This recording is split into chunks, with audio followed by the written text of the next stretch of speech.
Going from having a war between my own sanity and a previous movie that I watched, which I did clearly lose, we now talk of a war that involves a bunch of apes. I would honestly rather be involved with a war between apes than watch X-Men Origins. Anyway, this is my uneducated opinion on the movie War for the Planet of the Apes. Spoiler warning for those that have not watched this, I really would recommend it as it is a great movie, so please shut this video down and go and watch it and then come back and then watch my opinion on this. So the opening is pretty cool in having the text give context of what has happened with the apes and Caesar in previous movies, including the titles Rise, Dawn and War throughout. But I would say, wouldn't it make more sense in the titles of the movies going Dawn and then Rise and then War? Or is that just me?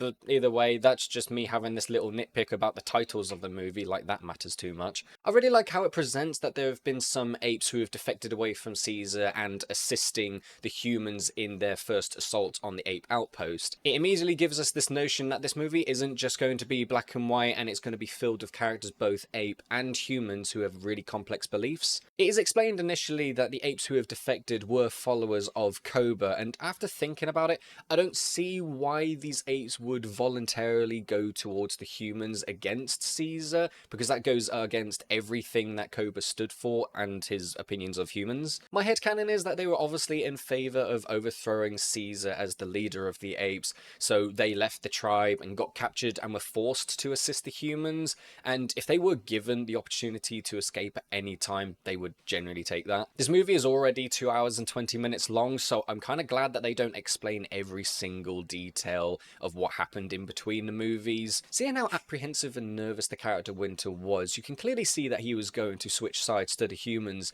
and it was more for his own safety than anything else, and I kind of felt sorry for him in the end, purely because he seemed like the type of ape who didn't grow up in the wild or was more of a new recruit. He was more of a victim of fear rather than any sort of malicious intent, but this being in the middle of a war, traitors will get punished regardless of their intent to begin with. I think I remember seeing quite a bit of talk of why this movie shouldn't be called War for the Planet of the Apes, because it doesn't have too many action sequences with big explosions that span the entirety of the movie.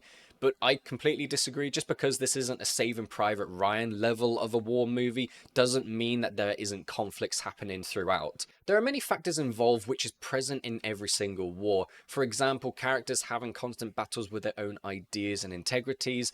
There is those who become traitors, those who blindly follow their superiors, individuals making tough decisions with the hope that things can be resolved, and the suffering that is caused from getting those calls wrong. There is so much suffering in this movie. I personally think that this is Andy Serkis's best performance as Caesar, keeping the strong will of the leader and giving out a wide range of emotions throughout. Caesar is such an incredible character. I really love the arc that he goes through, trying to achieve what is best for his own kind and then fully engaging in the revenge path, to which can you blame him, really, for the loss of his family? After making the call to go after the Colonel himself on his own revenge path, Caesar and the rest of the ape community is captured, and he has to be reminded of what is truly important. It's incredible how a lot of the apes have really significant roles throughout, even though they might be considered small at the time, like Lake holding up the stone above her head to keep her fellow apes and Caesar alive, whilst he is pushing his forehead against the gun. That is truly a legendary moment. And Red turning on the humans at the last moment to save Caesar and sacrificing his own life in the process, going very well with the quote Caesar says earlier in the movie, "Is there anything left of you to save?"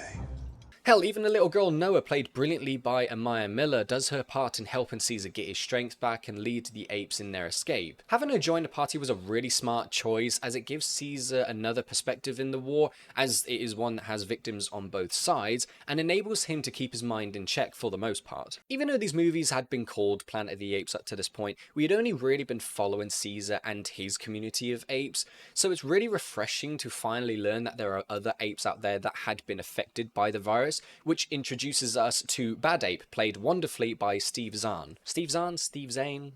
Zane? I think it's Zahn. Steve Zahn. Steve Zahn. Steve Zahn. Steve Zahn. Steve Zahn. Bad Ape could have very easily been the annoying part of the story because he is the comic relief character, but he does have a lot of depth, and I really love his intro in how it explains why he is called Bad Ape, and the entire scene around the campfire is quite heartbreaking. Woody Harrelson is fantastic as the main antagonist of this movie. Everything he says is seemingly right with what's happening with the humans, so you can see where his views lie.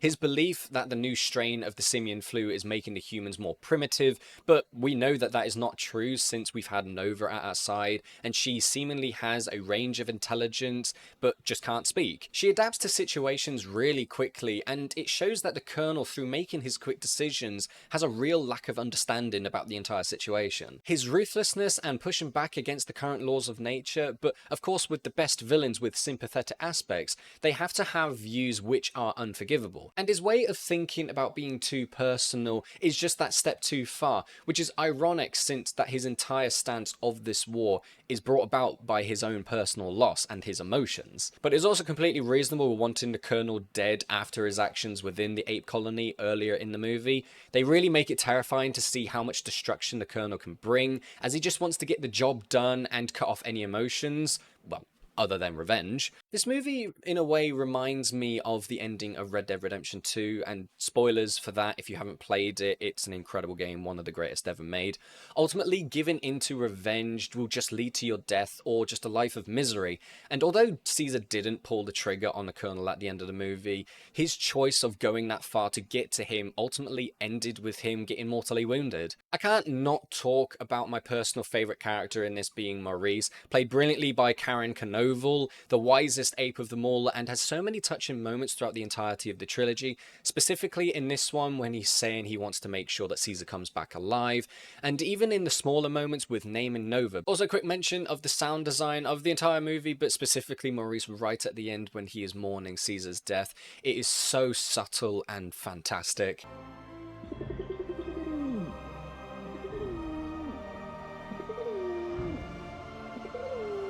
This entire trilogy is so good at showing how a community gathered and being loyal to any cause can lead you to accomplishing nearly anything.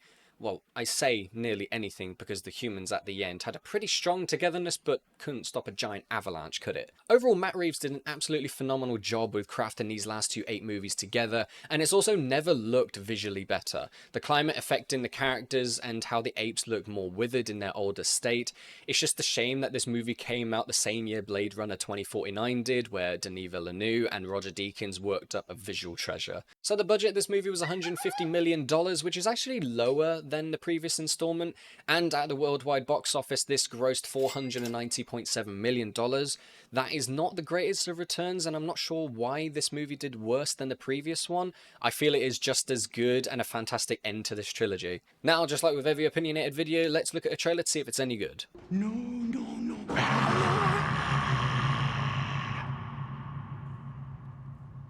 Okay. Okay, I really loved that trailer, and specifically at the start where it starts giving this aura about it being an end of an era and an end of a legend. I wonder how many people actually predicted the ending given that they saw this trailer. It's going to be really interesting to see what they've done with Kingdom of the Planet of the Apes, because this seems like a really fitting ending, and at the time when it came out, I don't think anyone really wanted to have a next one. A bit like the Toy Story movies, but we all know we're churning our nose out.